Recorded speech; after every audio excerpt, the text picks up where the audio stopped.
James is trying to do that water bottle challenge where he has it land and stand up. That's what it's been reduced to. Unsuccessfully, I might add. Well, Kyrie Irving just missed. Here goes James, and nope. Well, again, this is what the game has come to. We're watching one of Atlanta leads early, and they're playing the game with the bottle. Can anyone say bored? LeBron and company were having a good old time in last night's blowout victory over the Knicks, so much so that they were getting into a little water bottle challenge action from the bench. In case you're new to the water bottle challenge, basically you're trying to flip a bottle on its end, all while the game's still going on. Stephen A., what do you make of this happening during the game at the Garden? They were not bored at all. They were having fun and perfectly willing to humiliate the Knicks on the basketball court and humiliate Phil Jackson in front of Garden fans. LeBron James is a professional extraordinaire. He's incredibly classy. He's one of those individuals that would respect the competition enough to refrain from doing that kind of thing during a game. Yeah, feigning the pictures and having fun and doing all of these little handshakes and all of that stuff before a game is different. But once the game has begun, once the game is in process, he would never be so flagrantly disrespectful. This is emanating from what he perceived to be Phil Jackson's disrespect towards him and his quote-unquote posse. And he came to the Garden hell-bent on making Phil Jackson pay for it and embarrassing him in every way, and the other players joined in. We showed the sound coming into commercial break, Max, with what Kyrie Irving said and how he was joking around about the water bottle contest. Kyrie Irving is one of the best dudes you'll ever meet, an incredibly decent dude, really good people, and we all know what a great player he is. Have you ever heard any words like that come out of his mouth, joking around and all of that stuff about something that transpired during the game? They did not care because they wanted to embarrass and they wanted to humiliate Phil Jackson, and they succeeded very, very conspicuously, I might add, in doing just that. It was a snub at Phil Jackson. He brought it on himself. And the line, Max, the line of the night came during the Clippers-Warriors game from Mark Jackson. He said LeBron James and his crew came to Madison Square Garden and handled their business. That's what he said. LeBron James and his friends came to the Garden and handled their business. That was really the line of the night. You're okay. He did it on purpose. Well, you know what? Mark Jackson knew exactly what he was doing by saying that and bringing that up. And it was a beautiful comment on his part. Phil Jackson got embarrassed last night, and LeBron James wanted everybody to know what little regard he had for him. Yeah, he did. And LeBron actually did the right thing. I told you yesterday, LeBron, what that was all about really was LeBron out Phil Jacksoning Phil Jackson. Right? Phil Jackson is show enough with the glow. And LeBron is Bruce Leroy. And it took him a while to get there, but he got there. And now he's whooping show enough's butt. I mean, that's what's happening. Phil Jackson throws shade because, as I said yesterday, it's Sun Tzu, the art of war. Undermine all things in the land of your enemies. Yeah, can I not finish? Go ahead. What? Hold on. You brought up Bruce. You brought up Bruce Leroy. You can't just throw that out there without Bruce Leroy. You can't just throw that out there without telling me. You got to say it right, Max. When I say who's the baddest, you say show love. That's what you're supposed to do. Now go ahead. You got to do it right, One bro. of the great movies of the 80s, kids. Am I lying, Stephen A? Right. All exactly. Right. You ain't lying. You ain't lying. It's hilarious. And Vanity was fine in there too. That's a different story. But go ahead. Barge had the soundtrack. So that's what LeBron has done. He's reached that level of glow, of like formlessness, of he's on that Phil Jackson Jedi mind trick level now, and he's doing it better than Phil. And partly that's because, as I said, Sun Tzu, undermine all things in the land of your enemies. That's why Phil Jackson always throws shade at the team he thinks he has to beat. Yeah, unless your enemy has LeBron James and you're insisting on the triangle. Because guess what? Not only is it not going to work, you will be humiliated. It's much easier to do that when you have Jordan and Pippen. You were talking about this yesterday, Stephen A. Kobe and Shaq, or Kobe and Powell and company.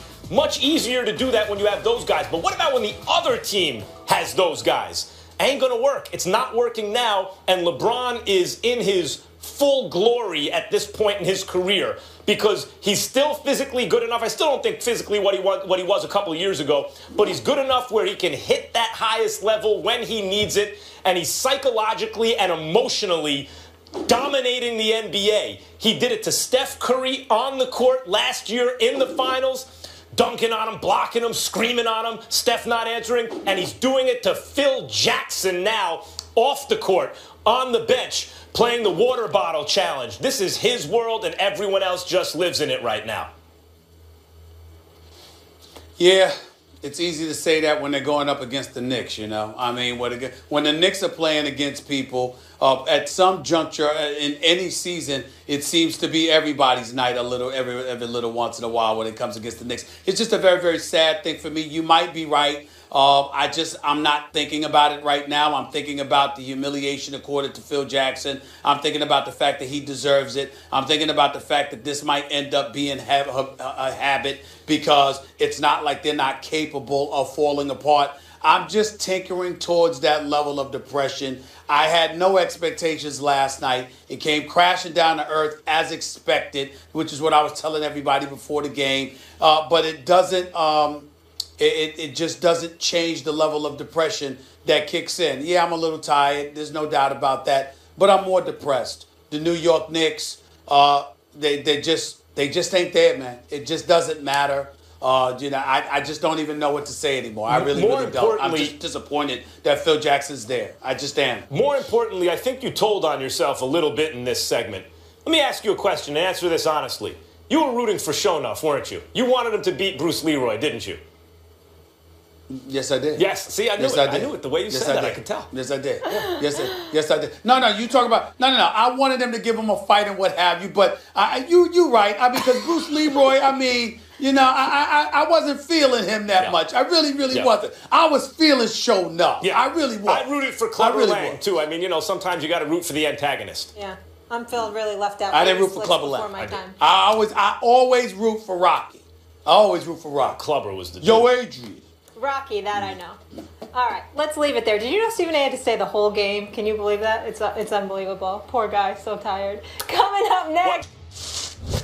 Odell Beckham Jr. was livid after the officiating in the Giants loss to the Steelers this past Sunday, and he made it known post-game. Now, ahead of the big NFC East clash with the Cowboys, he addressed the ref situation yet again. It doesn't surprise me. Like I said, everybody knows what's going on the field. Everybody could see it. Stevie Wonder could see it. It is what it is. You can't do anything about it. There's no point. I don't even know why. I shouldn't even have brought it up because it's always a lose-lose situation, bringing something up. Either you're speaking out on it and now you're trying to defend yourself, or the other way around, you're complaining. So either way it goes, I should have probably never brought it up. It's really irrelevant. Nothing's going to change. No calls are going to be made because of what I say now.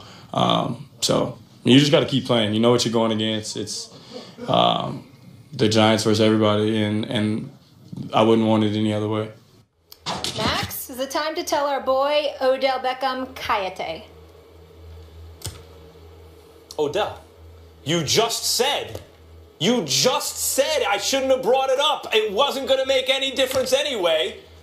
And in the previous breath, called the refs blind. Here's the thing about Odell Beckham. The answer, Molly, is yes, and Stephen A is yes. He needs to shut up.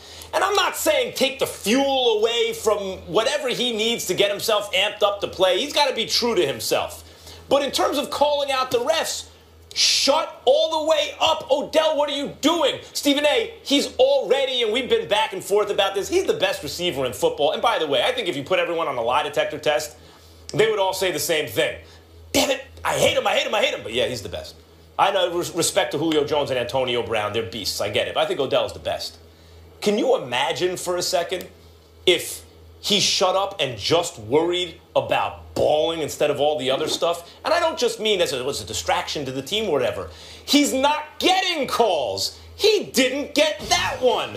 When he asked the referee a question about it, ref told him to get out of his face. Odell, do you think you're going to get more or fewer calls when you call the refs blind? Smarten up. What are you doing? Already the best. if he just quieted down and maybe got a couple of those calls, he'd be even better. I don't know why he continues to do this. I disagree with you. I don't mind him talking at all. I mind the temper tantrums. He doesn't need to be going to the sidelines and kicking stuff and throwing stuff and knocking the net into his head, and all of that other stuff. He doesn't need to be doing that. But him voicing his concern about unfair treatment, I really don't have a problem with it, Max, and I'll tell you why. Speaking to some folks from the league office over the last few months, one of the things they've religiously talked about is how they view all the calls, a lot of non-calls, and how the officials are critiqued every week, every single week. They go through every single game with a fine-tooth comb. They highlight what is made, they highlight what is missed, and the officials are judged accordingly. And it has something that has some impact as to whether or not they'll be around in the future.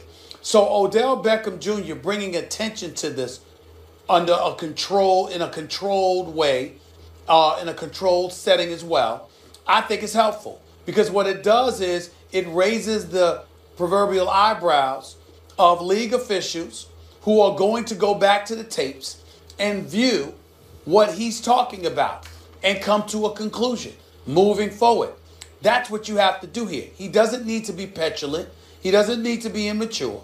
He doesn't need to be creating a scene or anything like that. But sitting in his locker in a very controlled manner and expressing his dismay and concern over being out on that football field when he is specifically highlighting that rules are being broken according to what the NFL wants, what they say is legal and illegal, what they say is cool and not cool. I have no problem with it. Doesn't bother me. Yeah, okay, fine, if he was doing it in a smart way, but do you think it's smart to insult the officials? The mature way to do it is say something like, refs got a really tough job. I think they got that one wrong. I asked about it. I was told to get out of his face. So, I did. I hope going forward, whatever. There's a conciliatory way to express that, a mature way to express it, versus using it as an opening and the fact that, hey, I'm sitting at my locker and they're putting cameras and mics in my face. I'm just answering the question. Using that as an opportunity to take a sophomoric shot at the refs. Sophomoric, not because it expresses anger. Good for you. You should be angry for not getting the calls. But because you're shooting yourself in the foot, it's going to make it harder for you when you call them blind. Yeah, but you didn't sit up there and talk about what he said. You said he should shut up. He shouldn't say anything. I'm saying to you, you don't insult the officials, and you don't draw temper. You don't perform temper tantrums on the sideline. But there's absolutely nothing wrong in a mature and educated fashion highlighting the mistakes that the officials are making and highlighting how it's putting you in jeopardy. That's what he doesn't have to shut up. He just has to be smart about what he says. What do you think I mean by shut up? That if they ask him a direct question, he says no comment? No, of course you have to answer the question. Yeah. But don't and insult about the officials, refs. About the officials, that's exactly what I thought you were saying. No. Well, about the officials, that's exactly what I thought you were saying. Do you think they got it right? Everyone knows how to do this. What, do you got to go to a seminar on how to treat the media? Do you think they got it right? Refs got a tough job. I thought that was pass interference on me, and I hope that the league looks at it.